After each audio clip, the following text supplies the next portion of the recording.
প্রিয় সম্মানীয় বেগুন চাষী এবং ব্যবসায়িক বন্ধুরা, আশা করি আপনারা সকলে ভালো আছেন। আজ 10ই জুন 2026 বুধবার আপনাদের নিয়ে চলে আসলাম নদিয়া জেলার অন্তর্গত নাজিরপুর বেগুনের হাট।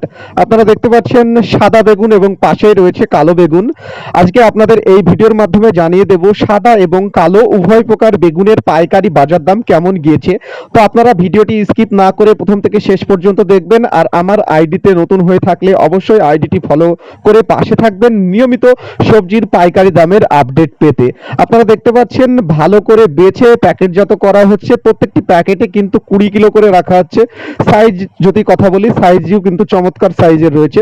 তো বন্ধুরা, আজকে সাদা বেগুনের যে পাইকারি দাম, সেই দাম কিন্তু প্রথম দিকে শুরু হয়েছিল কেজি প্রতি 22 টাকা, অর্থাৎ কুইন্টাল প্রতি 2200 টাকা। তারপরে কিন্তু দাম ঊর্ধ্বমুখী অর্থাৎ বাড়তে থাকে 23 টাকা, 24 টাকা, 25 টাকা, 26 টাকা এবং শেষমেশ 2700 টাকা কুইন্টাল প্রতি, অর্থাৎ কেজি প্রতি 27 টাকাতে শেষ হয়েছে। এবং কালো বেগুনের যে পাইকারি দাম, সেই দাম কিন্তু শুরু হয়েছিল কুইন্টাল প্রতি 3000 টাকা, অর্থাৎ কেজি প্রতি 30 টাকা। তারপরে কিন্তু দাম বাড়তে থাকে 31 টাকা, 32 টাকা, 33 টাকা, 34 টাকা, 35 টাকা এবং কিছু বেগুন বন্ধুরা 36 টাকাতে বেচা কিনা হয়েছে। আপনারা দেখতে পাচ্ছেন সাদা বেগুন এবং কালো বেগুন উভয় বেগুনই কিন্তু পাশাপাশি রয়েছে।